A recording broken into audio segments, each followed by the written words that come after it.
think about meal kit companies, what do you see?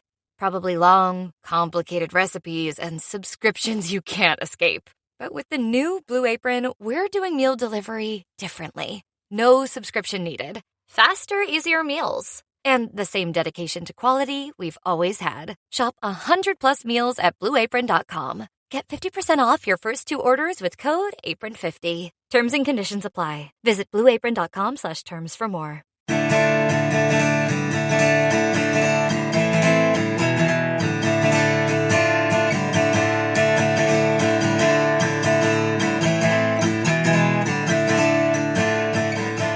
This is The Fall Line.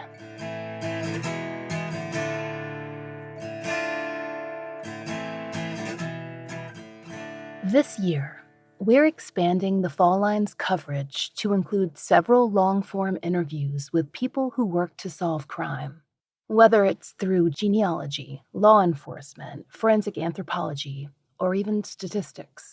For our first interview, Brooke speaks with Jerri Williams. Jerri became a special agent with the FBI in 1982 and retired after 26 years of service. In her book, FBI Myths and Misconceptions, a manual for armchair detectives, Jerri helps readers compare mass media portrayals of the FBI with the reality. Be sure you check out her podcast, FBI Retired Casefile Review. Her podcast episodes are fascinating, and there's something for everyone. Brooke's top picks will be linked in the show notes and will be discussed in this interview. The first is an interview with Wayne Davis about his experience as one of the first ever Black special agents in the FBI. The second is a 2-episode series with retired special agent Jeff Reinick, where he discusses his experience chasing child predators and the PTSD he experienced as a result. You can learn more about Jerri's projects at her website, jerriwilliams.com. You can learn more about Jerri's projects at her website, jerriwilliams.com. If it's cool with you, we could just go right in to the first questions. I would love for you to tell our listeners how your time as a youth probation officer and the experience of your roommate going into law enforcement led you to the FBI. My first professional job after graduating from college was as they called it a juvenile probation officer, but my actual title was aftercare counselor. And, I was a psychology major. It was an opportunity to use my education and also work a little bit in quasi-law enforcement. And I say quasi-law enforcement because the kids that I had on my caseload were all over the state of Virginia. And so I traveled to see them in the different reform schools, and then I helped them transition back into the community. And so, I already had a kind of foot into the correctional system. And then one day I saw this newsletter, and it said that the FBI was looking for women and minorities. And, I thought, what the heck? I'm a Black female, and I'm already working for the Department of Correction for the state of Virginia. And I thought, well, let me give it a chance. Let me just look into this. And it also, I was also very comfortable with the possibility because my roommate in college, who is my best friend to this date, was just talking to her this morning for about 2 hours because we do that. She was a police officer in Baltimore. And so the possibility of working in federal law enforcement was not that far-fetched. I know for some people that the FBI is interested in, they may be teachers or nurses or something like that, where it really seems like there is no connection. I did have a little bit of a connection. And so I thought, you know what? Let's just give this a try. And 6 months later, I was walking into the FBI Academy thinking to myself, what have I done? Yes, you also talked about having been a member of a military family. You had traveled around quite a bit. You had a lot of world experience. Do you feel like part of you knowing that you might be a good candidate for that was the confidence maybe that your parents had and had sort of given you as being a worldly sort of person? Yeah, being an Air Force brat definitely gave me the confidence to apply for this job because my entire life at that point had been traveling all over the world. My father was stationed in Germany and in England and France and Morocco. And then we had been in various states like Maine and Massachusetts and Washington State. So I had been around and I was always used to being the new person, walking in and trying to communicate with people and get to know people. So I wasn't very fearful of trying new things. And so when it came to joining the FBI, I was also, used to the military regiment, when you're on base and it's the end of the day and they start playing taps, even the little children stand still, with their hand over their heart, listening to taps. So, yeah, I was used to that. So even though as a Black female, it was foreign. There were so many parts of the FBI and being an agent that that I knew that I was going to be comfortable with. Yes. Can you talk about any of the people that you worked with over the years who may not have had that experience and may have grown up in one place or been from a different industry and came to the FBI in that way that added a lot of value? And I'm asking because we have quite a few young listeners who are not necessarily in law enforcement, but because of their interest in true crime, they may not have thought of this as a career path. I think a lot of people, when they hear about FBI agents, they automatically assume because it is federal law enforcement that most of the people who are in the FBI have a law enforcement background. They were a police officer or they were in the military before they joined. And that is not true. And I think that's one of the things that I like to stress to people that, we have people that were in business, that were school teachers, that were nurses, that were doctors, that were scientists or linguists, car salesmen. I mean, we're looking for people who can come into the FBI and be able to communicate well, both in person, verbally, and on paper, because we have lots of reports that we write, Mm. and get the job done. And if there are law enforcement skills such as shooting a firearm or to write an affidavit for a search or an arrest warrant, the FBI can teach somebody that. What we're looking for are people who have leadership skills. And, the FBI is an organization, of leaders. Yeah, some of the things that I read was sort of, um, it was talking about how agents tend to be their own self-starters, sort of. They're in some ways their own bosses in terms of you don't have micromanaging. Once you get to a certain point, you're the person who sort of decides how you're going to go about investigating. And of course, they'll keep up with you. But um, so any of our listeners that like that idea might be able to sort of look into that career-wise. Yeah, that's an excellent point. I always say that running a case is like running your own business. Now, Hmm. you decide what kind of resources you need, what time your business is open, what kind of manpower you need. You make those decisions. You have your supervisor that's going to help you facilitate those things that you need, but you're making those decisions on a day to day basis on your cases. Now, if you're working on a task force or you're working on like an organized crime squad, there's a lot more collaboration between squad members, but many, many, many squads and many violations, the agents are assigned a case and they're in charge of that case, along with the other 15 to 25 or 30 cases that they have on their caseload. And they have to decide what time and commitment they want to put on each of those cases to get those cases successfully resolved. Yes. So another aspect that I would love to talk about because of our listening population is the importance of racial diversity in the FBI. You have an excellent episode that I will talk about more sort of at the end of this episode to give people an idea of a specific one to go to. If you could just talk just a little bit about why you feel like that's so important to the FBI as an organization. Well, I feel it's important to the FBI as an organization to have diversity in their ranks. But I also feel it's important for all law enforcement agencies, Mm-hmm. especially for those that are operating in places where there is a diverse community.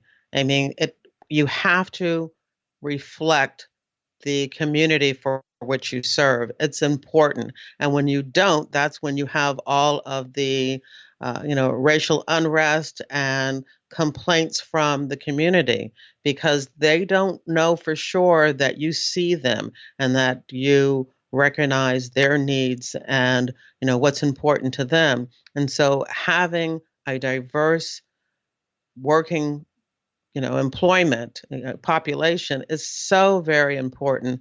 And the FBI has somewhat struggled with this for, I don't know, a variety of reasons. So they're always recruiting and trying to reach out to women, which make up about 20% of the special agent ranks, and minorities, which make up about 17, 18% of the FBI ranks. But in reality, uh, just as much as when I came into the FBI, about 70% of FBI agents are still white males. And, there's nothing wrong with that. Mm-hmm. But if you really want to be able to serve the community, the FBI recognizes that and is trying to get more women and minorities to join the FBI. That is one of the things that we love thinking and talking about with our listeners, which is that on one hand, you can sometimes hear like that an organization is an equal opportunity employer and that they're definitely following the law. And on the other hand, when people might get into the workplace, sometimes they might have personal interactions that seem antithetical to that sort of mission statement of the organization. And this may have been the case back in the day, when you first entered the FBI. You sort of said in your book that you had a few eyebrow raising experiences. I'm sorry, you said that in the episode with Wayne Davis. Are there any of those that you'd be willing to share as a young person when you first got there? Yeah, I would be willing to share those with the caveat of that's what happened early in my career. And, by the time 4 or 5 years later, I didn't have any more of those incidents. There could be people that are experiencing some type of uncomfortable or discrimination in the workplace today. I don't know. But for me personally, I did not. So when I talk about some of those initial uncomfortable moments. It is again with the caveat that later in my career, I only experienced what I thought was, the most wonderful work environment that one could hope for. But yeah, when I first joined the FBI, I was, there were still people. It was 10 years after women had become special agents. The first women who joined the FBI was in 1972. Prior to that, they couldn't. It That's just wasn't. amazing. Yeah, it was 1972. Can you imagine? No. But so 10 years later, when I came into the FBI in 1982, not a lot had changed, only because there still wasn't a lot of women. I would think that there were probably, oh, I don't know. uh, I don't even want to guess, but I would imagine maybe the number of women was 10%.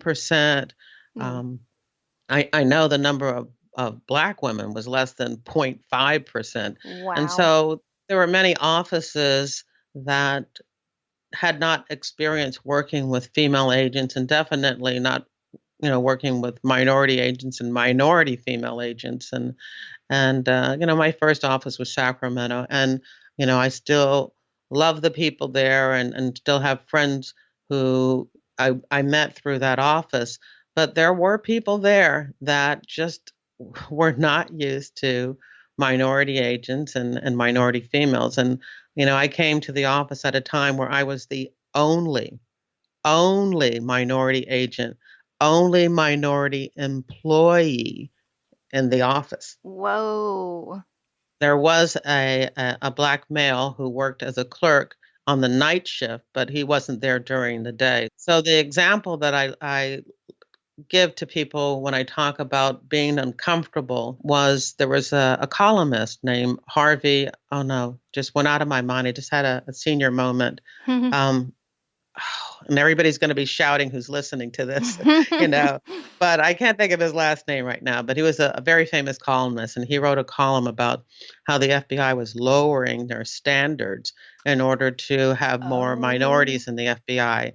And I saw that column was tacked up in the break room in the Sacramento office. And of course, I took offense. Oh my And goodness. so I took down the article and I went into my supervisor's office and I said, I find this offensive.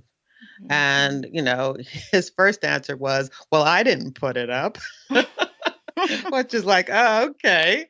But, I expressed my concern and I went back to my desk. And the next day, there was an article, the same article was on my desk. Wait a minute. And on the desk of everybody on my squad.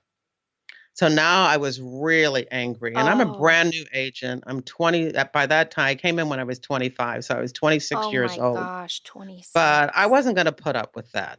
And so I walked into I called to see if I could meet with the special agent in charge. He wasn't available, but his second in charge was which is called the assistant special agent in charge, or the ASAC was. And so, I told my supervisor that I was going to go talk to the ASAC about this. And when I walked into his office, first there's a little anteroom where his secretary sat. She had a column on her desk. And before I went to meet with him, she said to me, "Why are you so upset? You're not one of the unqualified ones they're talking about." Oh no. So now I'm fired up. And when I go into the ASAC's office, right there on his desk was another column. And I found out that everybody in the office, they printed out columns for everybody in the office and they put it on their desk. Oh my goodness. I'm sitting here trying to figure out what I would do. Yeah. Well, as a 26-year-old first office agent, there's not much that you could do. I expressed my concerns. I was told that, I was oversensitive and that I had a chip on my shoulder. And, I I can't even, when I think about that moment, being told that and understanding that I came from an Air Force brat background where I was so used to being the only minority. When you're living in Germany and England and Massachusetts and Maine, and the Air Force, is not as diverse as, say, the Army. I was the last person that I felt would be accused of being, oversensitive, about being, a minority. And, even though I had many friends there, that always was in the background, who did this? Who was it? And there were people who were a lot more verbal, just little things like, and I know it sounds so petty now, but, if there's a chocolate cake and a vanilla cake, oh, I know when Jerry's going to want, Oh my just God. things. Wow. So what I want to stress, and when I tell this story, I always have to stress that it was not the people. It was not the institution. It was a person, two people, three people. But what was unacceptable was the lack of response to my complaints. Yes. Did any of your peers mention the article being on their desk to you? Yes, and they were upset about it, and some had appropriate responses, and others, also said, you're not one of the unqualified ones that they're Mm. talking about, and not accepting the point is the FBI is not lowering any standards to accept minorities. What are you talking about? But I'm thinking also as a young person, in your first sort of professional, I mean, this was your second professional job, but I really personally would have had trouble. Like, I think my voice would have been shaking. I might have even started crying. I would have been so mad about it. Like, I'm amazed that you were able to keep any composure. well, I probably cried when I got home, but like in many jobs, there's no crying in law enforcement. So I certainly didn't do it in the ASAC's office. But yeah, so that was a hard time for me. And I always like to stress that I probably had some self-doubts about myself at the time too. The average agent that's hired to come into the FBI is about 29 or 30 years old. And so I came in very young. I think I had a solid education and solid work experience. I knew how to handle myself. I was used to traveling. I had actually a year after college, spent, I mean, not a year, but directly after college, it's been a year living in Switzerland and traveling by myself all over Europe. So, I was pretty confident. But, when you come into the FBI and you see these people, these agents who are working such unbelievable cases and their backgrounds that they came from, and you start to compare, and so I probably had a little bit of imposter syndrome of my own going on, and then Yeah. this is happening. And when I got to Philly, there were some other things that happened that my first 4 years were really, really shaky. And if it wasn't for the fact that I was making a decent salary, for my standards anyway, much better, twice as much initially and more, what I was making when I was a probation officer. Mm-hmm. So I stayed, and I'm so glad I did.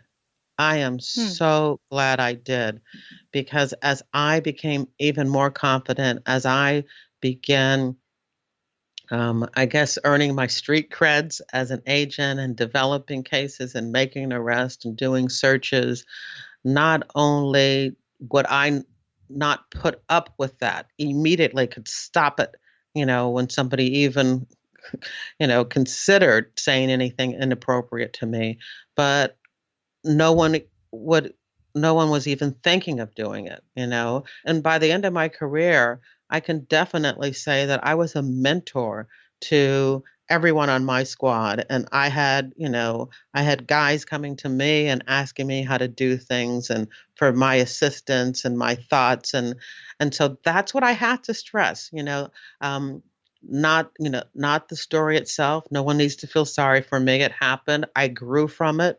It probably made me a better agent, a better person that I experienced it. Does that mean I wanted it to happen? No, I probably could have skipped that. But these are the things that we, especially as professional women, sometimes have to endure. Yeah, what you describe is so complicated. Like all of the great issues of our time that I like thinking about, it's complicated. And one of the things that you said before is so interesting to me. You said, sort of as an aside, there's no crying in the FBI. Your episode with Jeff Reineck talked about, essentially, if you want to boil it down, emotions, and sort of the feeling of what you experience in that high pressure workplace, and how does that fit in? And that is such an interesting issue to me because it is very complicated. Um, can you describe your experience of doing that episode with Jeff? When I interviewed Jeff Reineck, I had only read the part of his book that talked about the case that we were reviewing. And I actually said that at the very beginning of the episode. I've only had a chance to read about this particular case or these two cases that we're going to talk about. So later on in the interview, when we go into the emotional state that he got into, suicidal state that he got into from working all of these heinous, evil, predator, child murder cases, I was taken back because I hadn't read that part of the book. I was unprepared. And I guess you could say that my psychology education background and the therapies that I had learned, way back then when I was an aftercare counselor, some of those words, those encouraging words kind of came through, and I was able to adapt. But it was the most challenging interview that I did because wanted to make sure that I respected what he was saying, that I said the right words, that I pulled the right information out of him, from the very deep and personal things that he was sharing with me, sharing with the listeners, and I was just amazed. The interview, of course, I edited it into two separate, hour and a half episodes, but we talked for nearly 4 hours. I think we talked over 4 hours at one shot.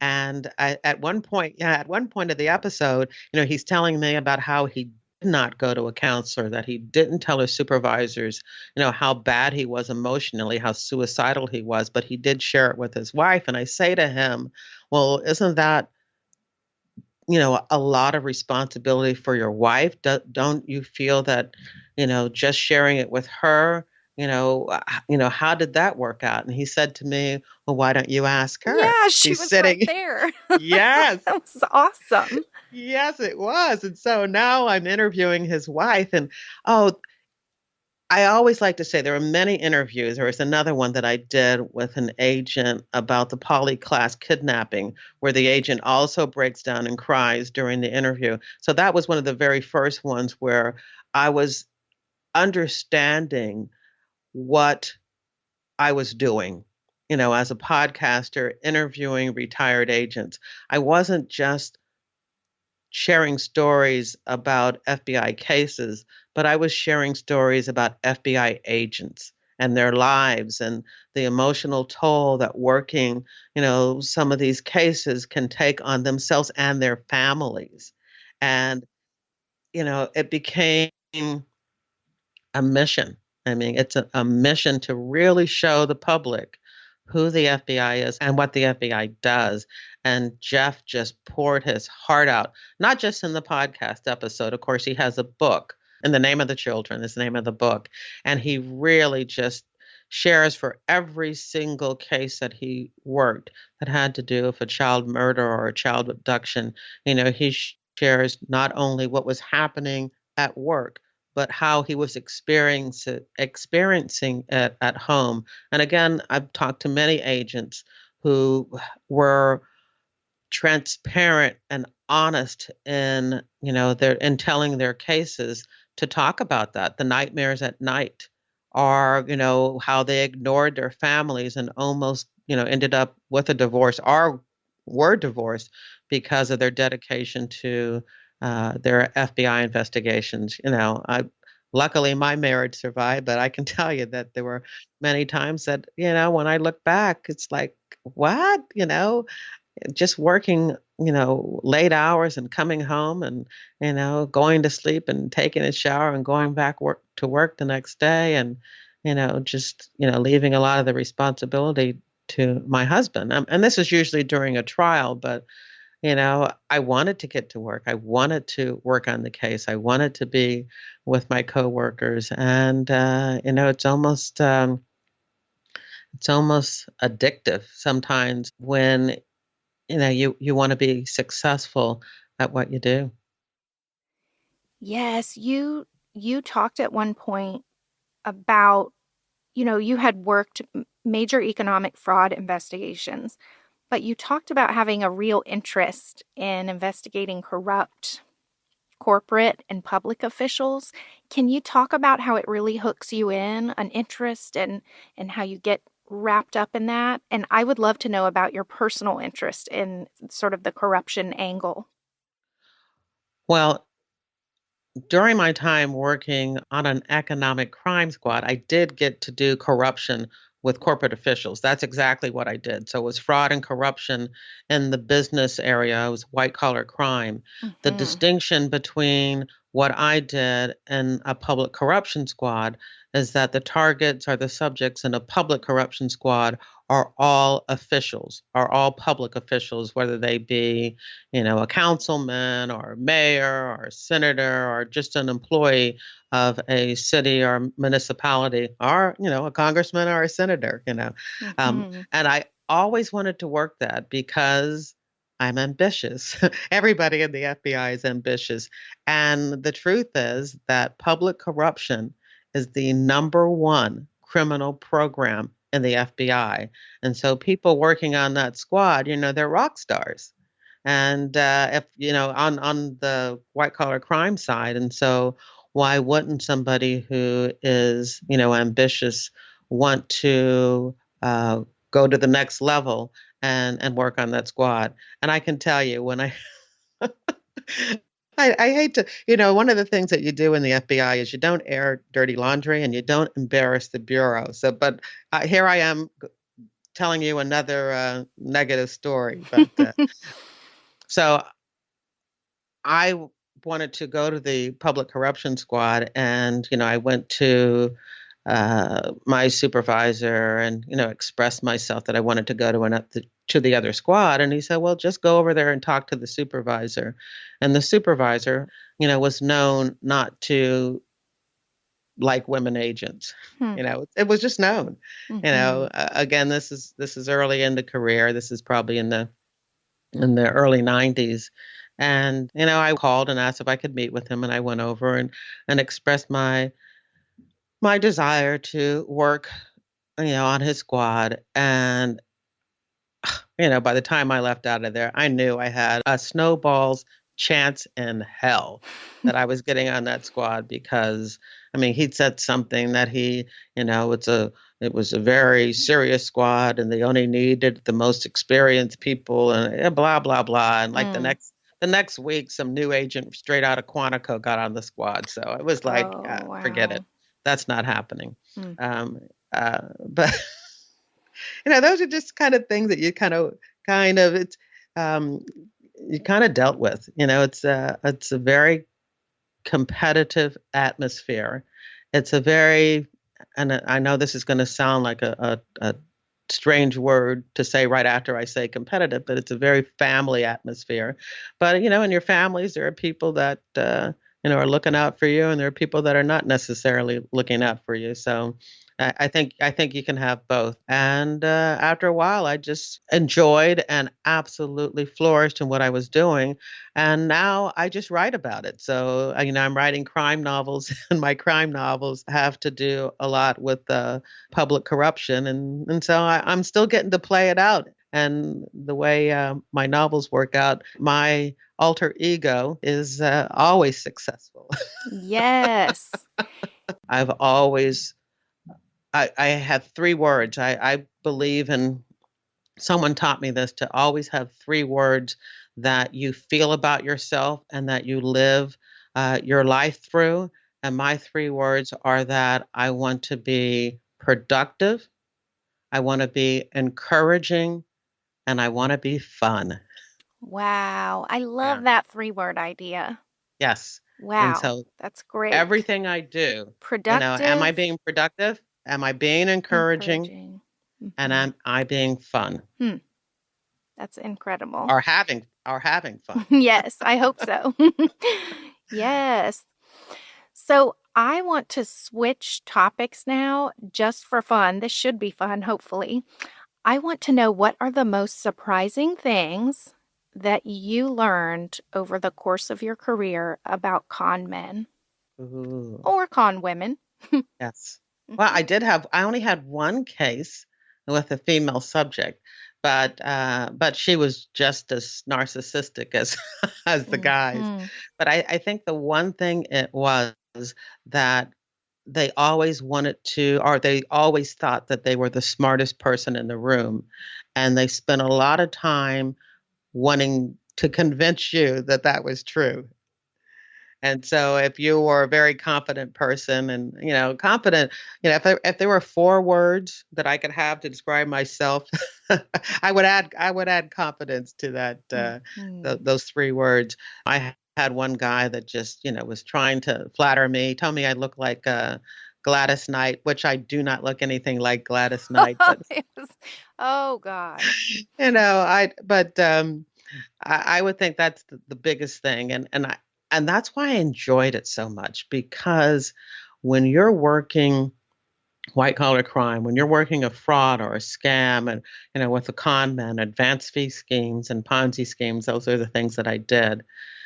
A lot of times, it is not as cut and dry as, say, if you're working a drug case or a bank robbery case, where the crime has been committed, and now you're just trying to prove that person did it.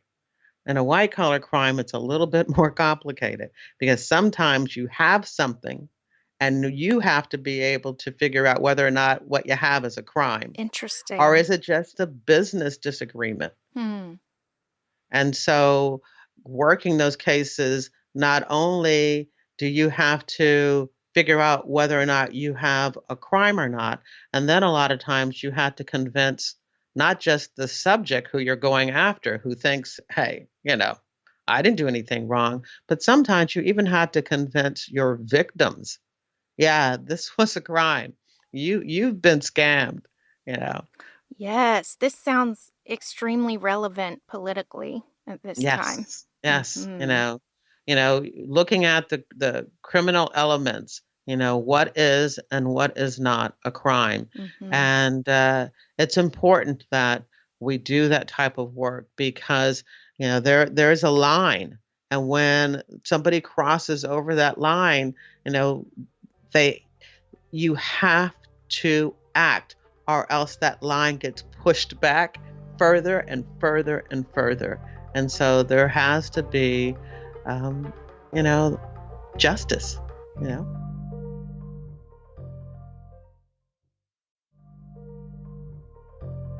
It's interesting that you talked about the line being pushed back because that's another sort of making me think more about structure and rigidity and how important is that in an organization that is tasked with, upholding the law. But then where does that leave room for growth in different areas? Talking about things like the emotions of the agents and is there room for crying? I mean, it all seems to boil down to this idea of movement and growth versus the importance of rigidity and rules. Yeah, that's an excellent point. And I think with the FBI, there are set guidelines. There are things that you can do and that you can't do. And it's very critical parent type, situations where if you do something wrong, someone's going to tell you, someone's going to call you on the carpet. You are expected to be a self-starter. You're expected to get the job done to the point where it's only every 90 days that a supervisor even checks your work. So you could Wow. goof off for 90 days if you wanted to, but when on that day 80, day 89, you might be at work, all night long trying to get stuff in your files to document that you've been doing some work. So, you have to be a very independent, person of integrity in order to do this job. But there is room for initiative and there's room for being inventive. That's Mhm. part of being of leaders, of being a leader itself is creating different ways to get around obstacles and barriers. And so there's room for that too, as long as it's legal, but there's, trying to think of new ways when you can't get evidence, that you want, or you're trying to be able to talk to somebody who doesn't want to talk to you, using innovative methods. Innovation was the word I wanted to use, and not inventive, but innovation. How can we get this job done? And so again, that's part of the leadership aspect of being an FBI agent, is to be innovative and creative. And that kind of brings me back to being a podcaster and being an author, and really having built up some of that need, later in my career, that, I wanted to be able to express myself in those creative ways. Yes, and it like mirrors. So not only are we talking about within the FBI, but within the person, the sort of pushback between some importance of structure, rigidity, you've got things due, you need to be organized, and on the other side, the innovation, the creativity, and those things butting up against each other, I think are what create the most dynamic people. Oh, I think you're absolutely right. And I know one of the people, or the group of people in the FBI where you see that a lot, of course, is an undercover agent.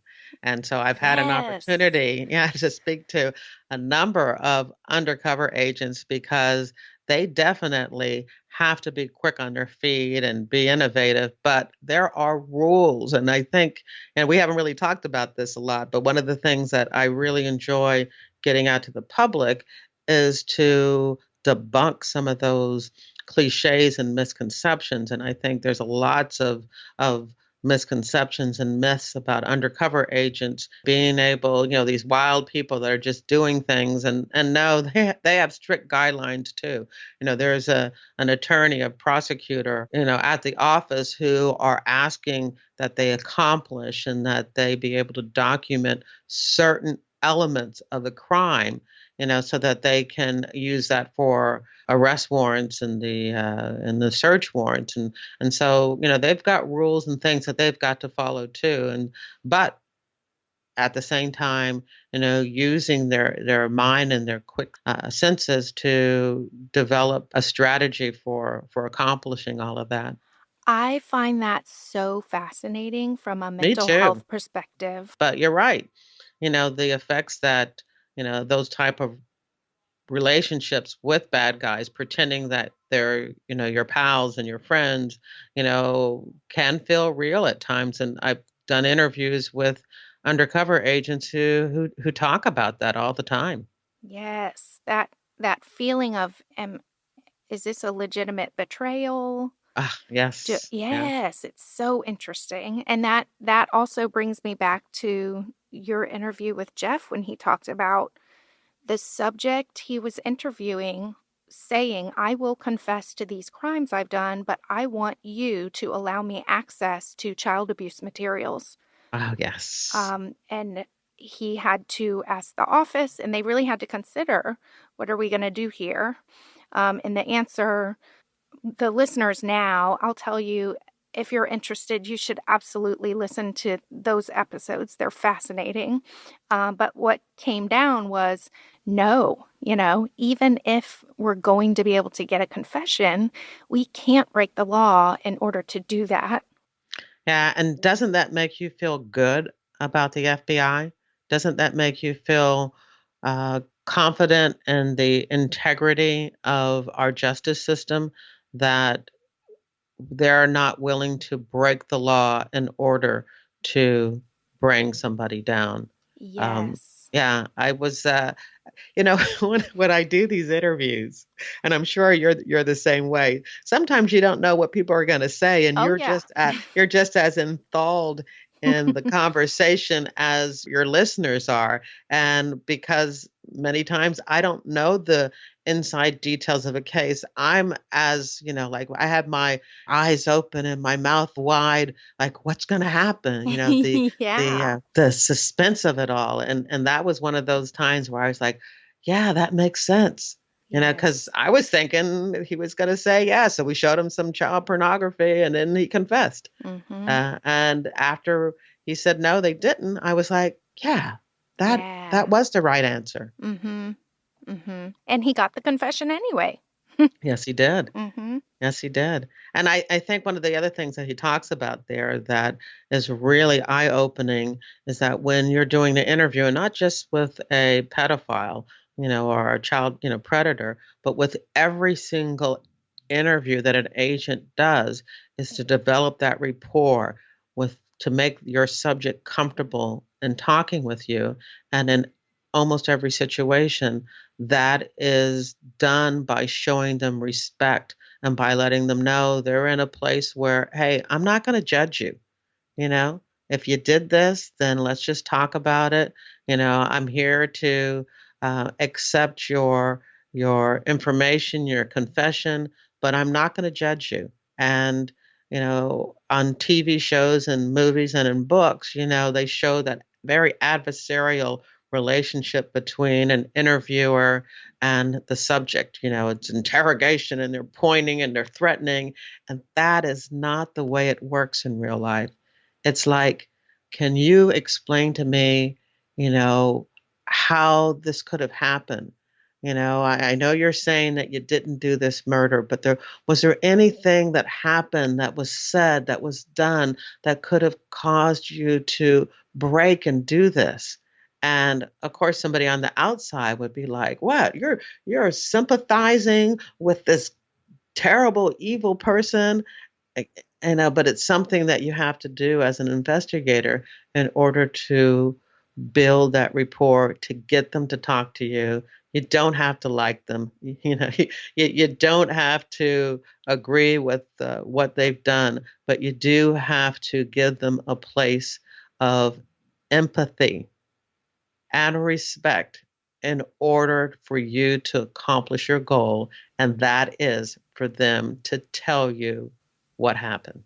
Yes. And that is so interesting to me as a therapist because it's very parallel to the rapport building that we may do with people who come to us. And I'm thinking of other careers in which people use those skills. I actually was even thinking about, I grew up Catholic, so there's a thing called confession where you go and you sit with the priest and you're supposed to tell them the things you've done wrong. And, there's an element of trying to be disarming to a degree to help the person that you're sitting with feel comfortable enough to reveal their vulnerabilities.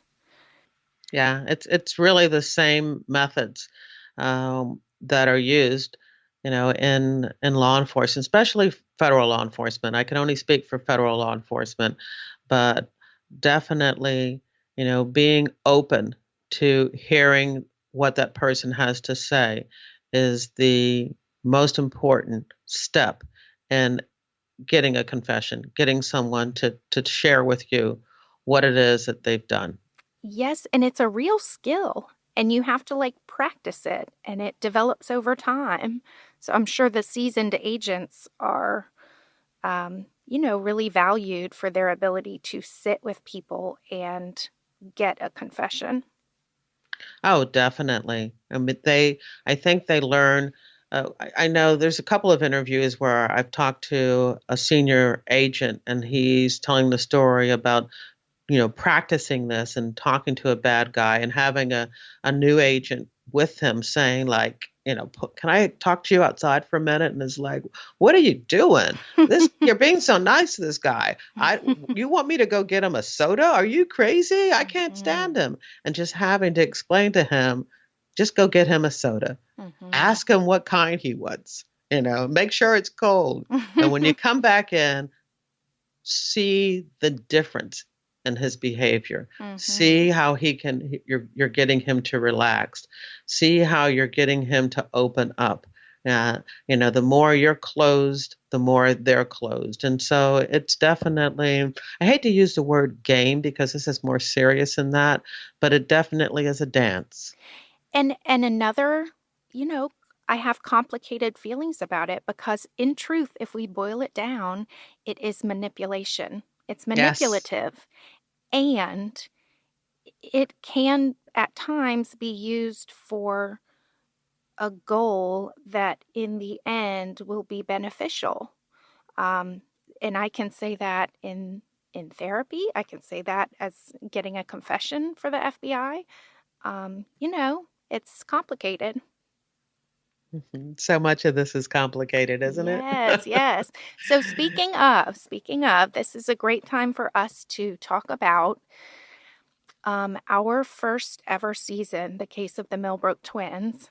Mm. Yeah, We I was able to listen to that. Oh, Fascinating. wonderful, wonderful.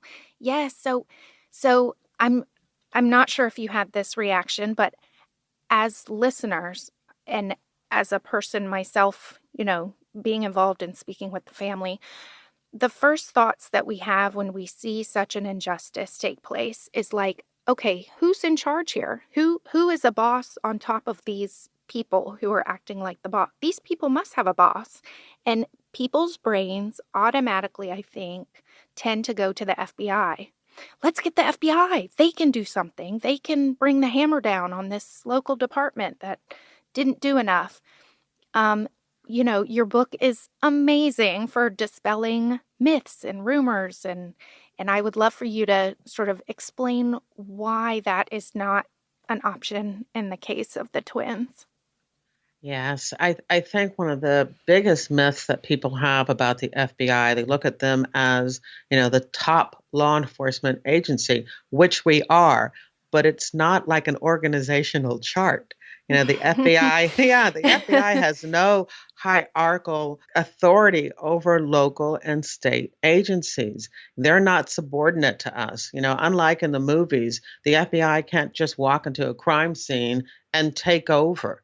It's just doesn't happen that way. And in cases like the twins cases where there's missing and murdered people, most of the time there's no federal jurisdiction whatsoever. We have no business, no authority to be involved in that investigation at all. Because, in the most part, the FBI does not investigate local murders, period. Now, sometimes you'll see cases you might be reading in the newspaper and it says the FBI is involved. The FBI is involved on an invitation basis. So there are some times where we don't have jurisdiction, but the local law enforcement agency asks us to step in because of our substantial resources that we might be able to bring to a case. Matter of fact, I just did an episode about the boy in the bunker, where a little boy was kidnapped by I was going to say disgruntled, but let's just call him, well, you're a mental health person, so maybe I shouldn't use the word crazy man. I apologize for my insensitivity. He's kidnapped and held in a bunker because this person has a manifesto that he wants to tell the world, and he's kidnapped this boy until the media will come to listen. That was not an FBI case. There was no FBI jurisdiction whatsoever. It's a local kidnapping, and it was a local murder too, because the bad guy, shot the school bus driver in order to get this kid off the bus. But in that particular case, because it was an underground bunker, or because this boy was kidnapped, because of the circumstances, the local police department reached out to the FBI and says, we need your assistance. And the FBI came in with all of their resources. I think at the end there were a couple of hundred agents there. They had the bomb techs and the hostage rescue team and their evidence collection team and our critical incident response group. They were all there, trying to figure out over almost a week period of time how to get this boy safely out of that bunker. And it's an amazing story. It's an amazing story. But that was not an FBI case. And if the bad guy had lived and was going to be prosecuted, it would have been prosecuted at the state level. Now, Mm-hmm. the FBI may have come in to testify as fact witnesses, but it would have been a state matter and a state prosecution. It was a state case, and we had no jurisdiction whatsoever other than the local agency asking us for assistance. And so if somebody has a local case and they think the FBI needs to step in, we can't step in to investigate. We can, if the local law enforcement asks us to help, even if it's just using the FBI lab, which we do, provide free of charge to any state or local federal, state or local law enforcement agency. We can do that, but we cannot step in and redo an investigation because, somebody doesn't like the way the case turned out. That's not the role of the FBI, and I hope people would be satisfied that that is the case, because you just don't want the FBI being able to do whatever they want to do whenever they want to do it. There are guidelines that are set for what is FBI jurisdiction and what is not. Very interesting. Another complicated issue that listeners may not have thought of. What if the FBI could do just whatever they wanted? Would we really want that? The answer is no. Yeah, amazing. I think also another point I want to highlight is the idea that FBI agents do not hunt serial killers, you have said. I think there's a little bit of confusion about that because of media portrayals and things like that. Well, it's not that FBI agents don't hunt serial killers. It's that FBI profilers don't hunt serial killers. So there's a little bit of a difference, but in most stories and books, TV and movies, it's an FBI profiler from Quantico who's hunting the serial killers. Now, FBI agents can work with local law enforcement and have and do work with local law enforcement on serial murders. I mean, it's one of the things that we're known for, because you might have it is what enables serial killers who murder in multiple jurisdictions to be caught. Is the fact that the FBI is involved. So it's not that the FBI, an FBI agent doesn't do it. It's that a profiler doesn't do it.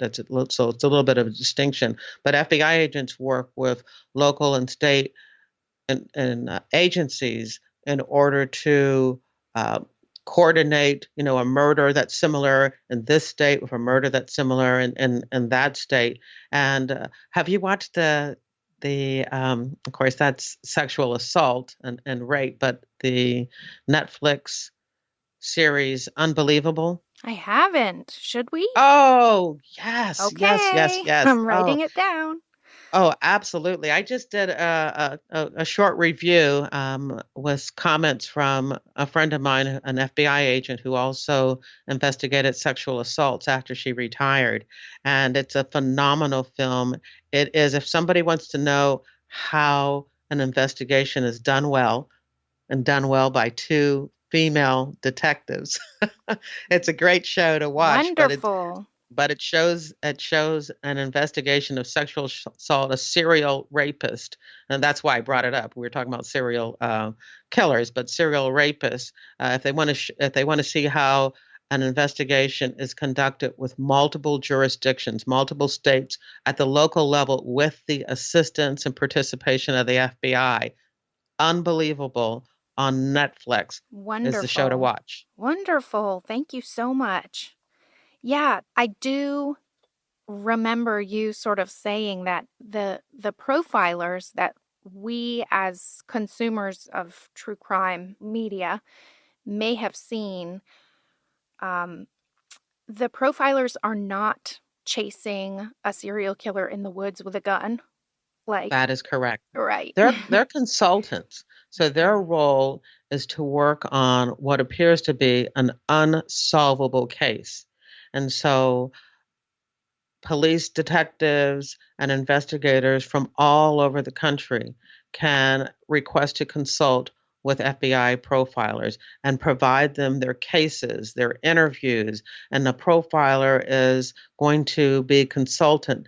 He or she is going to look through that file, going to ask questions, going to give suggestions of who may have done this, what kind of things that the investigator needs to look for to help them solve what, again, appears to be an unsolvable case. Now, they may go out to the location to speak with an investigator, but for the most part, their work is done over the telephone. They're sitting in their office in the behavioral analysis unit at Quantico trying to help figure out who's responsible for this case, or to help investigators figure out how to question a suspect. The suspect is there.